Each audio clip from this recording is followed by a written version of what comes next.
내가 죽은 자 가운데서 부활해야 되는구나. 그럼 먼저가 뭐다? 나는 날마다 죽노라가 먼저구나. 내가 뭘 죽여야 될까? 유혹의 욕심을 따라 썩어져가는 구습을 쫓는 옛사람을 죽여야 되겠구나. 근데 내 옛사람이 죽는다 안 죽는다? 그 옛사람 중에 가장 큰 게 뭐다? 게으름, 욕심, 교만, 우상숭배. 그리고 이 주둥이. 하나님, 제가 여전히 돼지 같아 용서해 주세요 하고 회개하여야 하나님께서 네 자네 눈물이 가득 찼으니 내가 너의 마음을 용서해 주마 하고 조금씩 변화돼서 나도 모르게 싹 변화되면 그때 뭐 교만한 게 아니고 겸손하여 예수님처럼 너희는 이 마음을 본받으라 곧 그리스도 예수의 마음이니 하나님의 본체지만 하나님의 아들이지만 하나님과 동등됨을 취할 것으로 아니하시 사람의 모양을 가져 죽겠다. 복종하였으니 십자가에 죽으셨어. 근데 여러분은 십자가에 죽어 안 죽어요? 아니지. 가시만 찔러 난리지. 팔딱팔딱 뛰지. 죽으러 가자면 어떻게 해요? 당신이나 가시오. 난 절대 못 가. 순종한다 안 한다? 불순종한다. 나는 못 가. 이럴 때가 많아요? 없어요? 많죠. 그럼 앞으로 그렇게 할 거야 안 할 거예요? 그렇게 하면 안 돼요. 하나님 말씀에 순종하고 하나님께서 저와 뭐라고 말씀했는데요? 요한복음 13장 34절에 내 이웃을 내 몸과 같이 사랑하라. 내 이웃이 누군데요? 하나님의 뜻을 행하는 자가 내 이웃이요 자매요 형제요 모친인 줄 믿습니다. 다시 처음으로 돌아오잖아. 어디로? 십자가로 돌아오잖아. 그 십자가가 기본이란 말이야. 내가 죽는 게 기본이란 말이야. 내가 죽는 게 안 되니까 어떻게 해요? 늘 병원께서 제발 좀 이 말씀 좀 외세요. 뭘? 베드로전서 3장 8절부터 11절을 좀 외세요. 그걸 잘 외. 그 다음에 뭐요? 여기까지 안 왔어. 그러니까 혀를 그말하니까 혀를 낼렁낼렁 거린다 이 말. 입술이 그말하니까 어때요? 거짓말은 밥 먹듯이 한다 이 말. 그러면 그 말씀이 외우나 마나 소용이 없어요. 외우라는 것은 뭐예요? 지키라는 거잖아요. 이제라도 하나씩 조금씩이라도 실천해서 내가 내 모습이 변하는 것은 모르지만 주변에서 알려준단 말이에요. 아, 많이 변했어. 많이 성숙해졌어. 신앙이 많이 깊어졌어. 라고 말을 해준다 이 말. 잘못 가고 있어. 이건 잘 말을 안 해줘요. 왜? 내가 다시 손가락질 받을까? 자, 이야기가 문제를 같지만 마태복음 12장 39절에서 40절 보니까 예수께서 대답하여 가라사대 악하고 없나는 세대가 표적을 구하나 지금도 그걸 구하고 있다. 선지자 요나의 표적밖에는 보일 표적이 없느니라. 요나가 밤낮 사흘을 큰 물고기 뱃속에 있었던 것과 인자도 밤낮 사흘을 땅속에 있으리라. 그 실제로 땅속에 물론 예수님이 있었겠지만 우리는 그 땅의 체질, 육체의 체질에서 벗어나시길 원합니다. 그 육체의 체질은 갈라디아서 5장 19절 보면 그 육체의 체질은 현저하니 하면서 자세하게 설명하고 있어요. 그게 날마다 없어질 때마다 22절에 성령의 열매가 주렁주렁 맺게 될 줄 믿습니다. 그 요나라는 구약의 선지자를 빙자해서 예수께서 이루신 것까지. 그럼 요나도 이루셨고 예수님도 이루셨고 나머지 누가 이루어야 돼요? 우리가 이루어야 돼요. 우리가. 그걸 먼저 이룬 사람이 바울 아니에요. 바울 얼마나 바울이 잘 이뤘어요.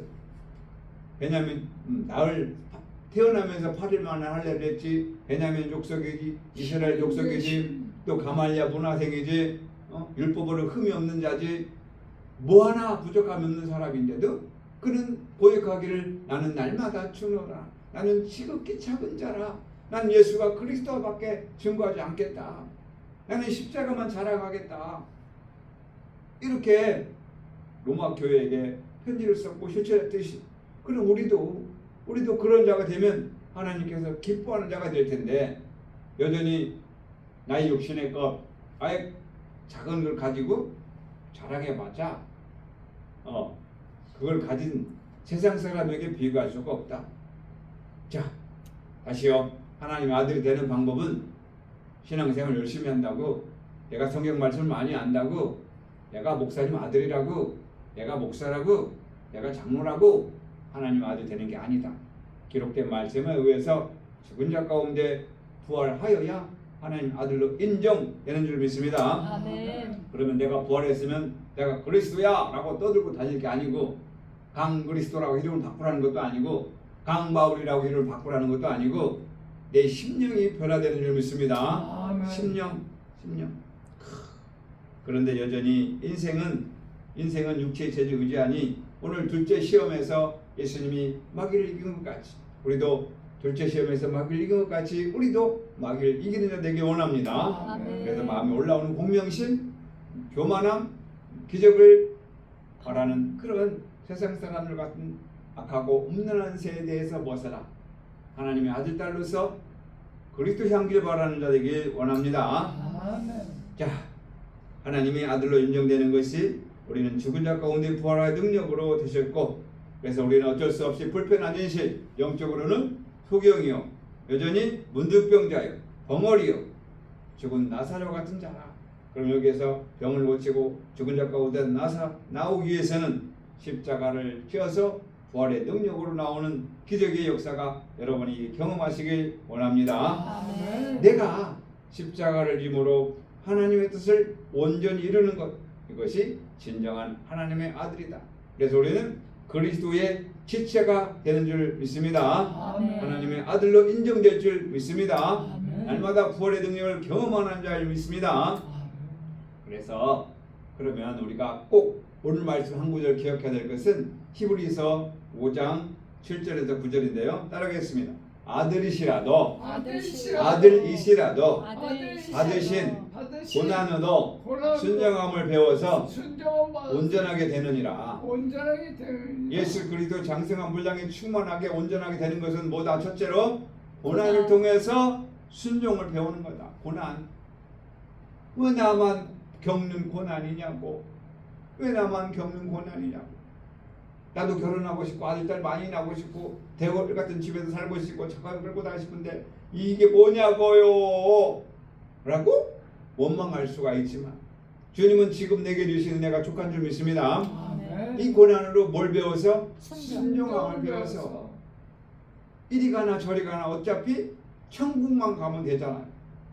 하루 세끼 갈비 뜯으나 하루 세끼 시래기국 먹으나 천국만 가면 되잖아. 근데 그걸 가지고 나는 왜 시래기국 먹냐? 나는 왜 빽딱이만 씹냐라고 원망할 게 아니라 자, 고난을 통해서 순종을 배워서 온전하게 이른 것 같아.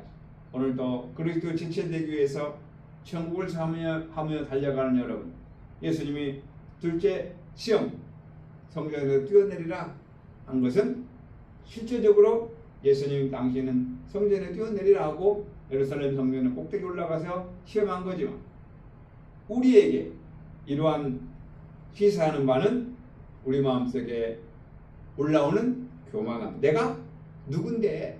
내가 남잔데? 내가 무슨 문파의 몇 대 손인데? 내가 장자인데? 내가 힘이 센데? 내가 나이가 많은데? 내가 몇 기생인데? 이러고 자랑한다. 우리 목회자들도 만나면 어디 나와서요? 그래요? 저도 거기 나왔는데요. 몇 회생이세요? 몇 년생이세요? 왜 따져요? 높고 낮음을 분별하기 위해서. 능력 받았어요? 방언할 줄 알아요? 우리가 어제 기도원에도 기도했어요. 기도회를 인도했어요. 돌아가면서. 근데 이제 그 중에 한 분 목사님 또 방언을 해서 막 랄랄랄랄랄랄라. 근데 그거 할 때 많은 사람들이 저분 방언 잘하셔. 능력 받았네. 대단하셔. 이렇게 설명하는 게 아니고 아휴, 대표 목사가 가지고 왜 또 말랄랄 하고 앉아있는 거야. 룰룰룰 하고 앉아있고. 이렇게 불편한 진실을 말할 때마다 이제는 내가 말하는 것이 하나님께 듣는 거지만 듣는 사람도 은혜를 좀 끼치게 되겠다. 이런 생각도 들었습니다. 자, 히브리 5장 10절 꼭 기억하시기 바랍니다. 아멘. 아들이시라도 받으신 고난으로 순종함을 배워서 온전하게 되느니라. 온전하게 되는 것은 십자가밖에 없는 줄 믿습니다. 아멘. 자, 오늘도 우리에게 십자가의 말씀 전하는 것. 두 번째, 이 성전에 뛰어내려라 하는 것은 예수님이 뭐라고 대답했어요? 내가 이거 못 뛰어내릴 줄 알고 이렇게 반문한 게 아니고 내가 너에게 보일 표적은 뭐밖에 없다? 마태복음 12장 39절 기억하시기 바랍니다. 내가 너에게 볼 표적은 요나의 표적밖에 없다 라고 증거한 것은 뭐예요? 역시 두 번째 시험도 십자가다. 첫째 시험도보다 십자가다. 두 번째 시험도보다 십자가다. 이렇게 우리에게 말하고 있는 거예요. 겉의 내용은 다르지만, 겉의 모양은 다르지만 속의 내용은 다 십자가로 부활하는 하나님의 메시지를 믿습니다. 우리가 세상을 살아갈 때 다가오는 시험을 기록된 하나님 말씀으로 이기셔서 이제는 능력이나 기적이나 이런 걸 가지고 자랑할 게 아니에요. 십자가의 말씀으로 누구를, 내 자신을 그럴 때 모습으로 변화되게 해서 오늘도 여러분의 눈에 눈물이 가득 보여서 하나님 오늘도 제가 일어나는 보니 게을렀습니다. 왜 이렇게 몸이 처지고 육신이 약한지 하나님이여 제가 신앙이 떨어진 것 같습니다. 주를 사모하지 않는 것 같습니다. 히브리 말씀대로 믿음의 주요 온전케 하신 예수를 바라봐야 되는데 예수를 바라보지 않냐고 세상을 바라봤고 옆에 사람을 바라봤고 집을 봤고 자동차를 봤고 돈을 봤습니다. 하나님 용서해 주세요 라고 기도하셔서 두 번째 시험, 이 성전에 뛰어내리라는 시험이 있는 것 같아요.